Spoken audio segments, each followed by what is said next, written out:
क्यों इतने बड़े बड़े हो गए वृक्ष? क्योंकि जब नीचे छोटे छोटे जो वृक्ष थे, अब जब बड़े हो गए तो उनने छाया बना ली। छाया बना ली तो सूर्य की किरणें चाहिए होती हैं। सूर्य की किरणें ढूंढते ढूंढते ढूंढते ढूंढते वो वृक्ष की लंबाई बढ़ गई, समझे ना? इसीलिए वहां सबसे लंबे लंबे वृक्ष पाए जाएंगे प्रकाश की खोज में। हाँ, प्रकाश के लिए ही वो उतने लंबे होते हैं। अच्छा, क्योंकि उनको मिल नहीं पा रहा तो वो अपनी लंबाई बढ़ाते जा रहे हैं कि भाई हमें चाहिए, तो यहाँ बहुत लंबे लंबे। और इस पूरे क्षेत्र में बहुत ज़्यादा जैव विविधता मिलेगी, मतलब विषुवत रेखा के 10 डिग्री इस साइड और 10 डिग्री उस साइड में, ठीक है ना? बारिश होगी। उसके बाद यदि अपन नीचे आते हैं तो यहाँ पे है मकर। जब 23 सितंबर के दिन यहाँ पे होता है, अब उसके बाद सूर्य का दक्षिणायन होना चालू हो जाता है। तो 23 सितंबर के बाद में देखो इस एरिया से सूर्य निकल गया। यहाँ इस पूरे एरिया में सितंबर के बाद में मौसम ठंडक होना चालू हो जाएगी, ठीक है ना? 23 सितंबर के बाद से यहाँ पे फिर आएगा क्या, अक्टूबर नवंबर, अपने इधर ठंड पड़ेगी, लेकिन इस वाले क्षेत्र में गर्मी पड़ेगी। और 22 दिसंबर के दिन सूर्य मकर पे जाके चमकेगा। यहाँ इस पूरे एरिया में गर्मी रहेगी मकर के ऊपर में, समझे ना?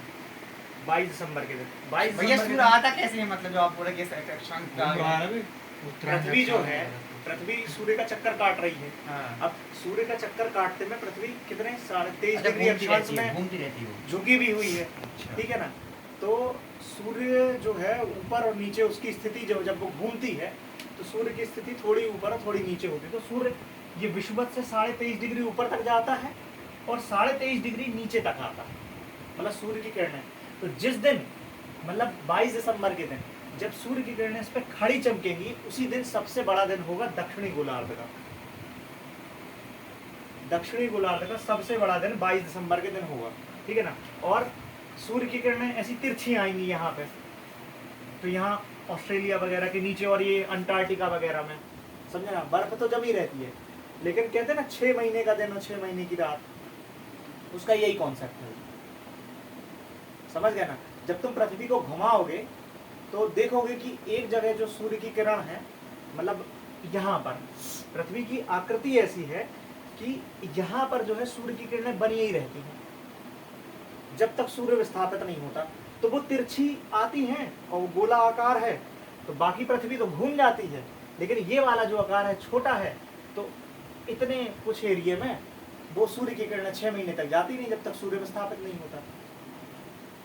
इसलिए पूरी पृथ्वी तो दिन और रात तो यहाँ समझ में आएंगे, यहाँ बड़ी है, यहाँ आकार घूमेगा, लेकिन यहाँ ऊपर गेंद मान लो, गेंद के ऊपरी भाग में ऐसी किरणें पड़ रही हैं, वो एक सेंटर ऑफ है, समझ गए ना?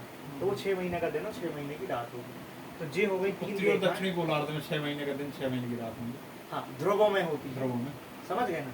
तो वो ध्रुवों में, उनका कारण क्या है समझे?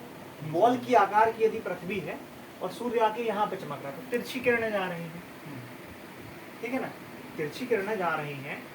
अब वो मान लो कि ये पेन है, पेन देखो, पेन की इस साइड वाली आकृति है, ठीक है? ये नीचे वाला एरिया, अपन इसको घुमाएंगे तो ये पीछे वाला एरिया, मान लो यदि इधर कोई चिपका देते हैं, नहीं तो समझ में आ रहा ना हम लोगों को। मान ये देखो, इधर मान लो गोला है आकार का, अभी इस तरफ आ रही है, ये घूम जाएगा तो इस तरफ रात हो जाएगी, इस तरफ से सूर्य चमक रहा है और इस साइड, लेकिन ये जो एरिया है ये तो वो ही हो गया ना, यहाँ गोला है, तो यहाँ 6 महीने का दिन रहेगा। और गेंद होती तो हम और अच्छे से बताते, ठीक है ना? तो ये होंगे 3 रेखाएं, ठीक है? ये जो 20 से जा रही है वो भूमध्य, भू के मध्य में, ऊपर जा रही है 0 अक्षांश, हाँ 0 डिग्री, 0 डिग्री मतलब अक्षांश। ऊपर जो 23-23.5 डिग्री पे जा रही है वो क्या, कर्क। और नीचे जो 23.5 डिग्री पे जा रही है, दक्षिणी गोलार्ध में जो जा रही है उसको क्या बोलेंगे, मकर रेखा।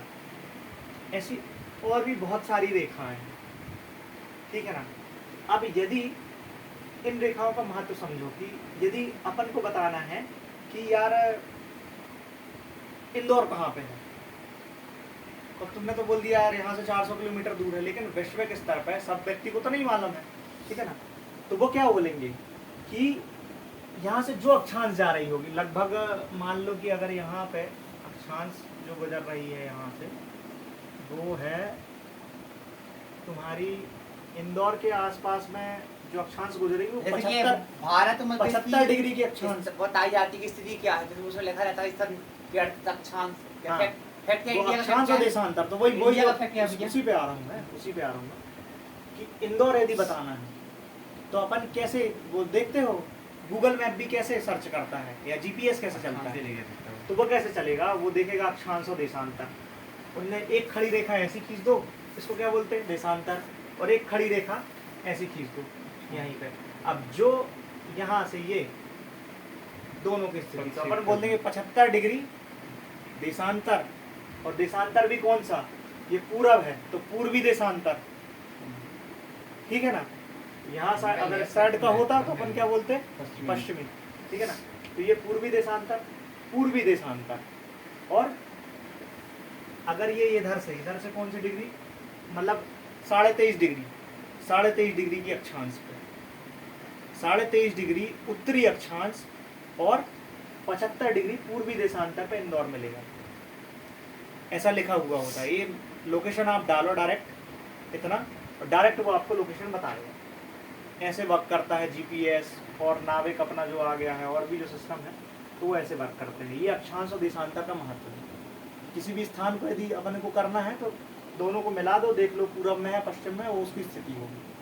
भारत को बताना होगा तो अपन बताते हैं, अपन ऐसे नहीं बताते कि कहाँ से कहाँ तक, अपन बताते कि यहाँ से ये डिग्री, इतने डिग्री देशांतर से इतने डिग्री देशांतर तक भारत है, इतने डिग्री अक्षांश से इतने डिग्री अक्षांश तक भारत है। ये है कॉन्सेप्ट, तो समझ में आएगा। ये तो इनका महत्व हो गया जीपीएस हमारा समय ठीक है, ये हो गई। अब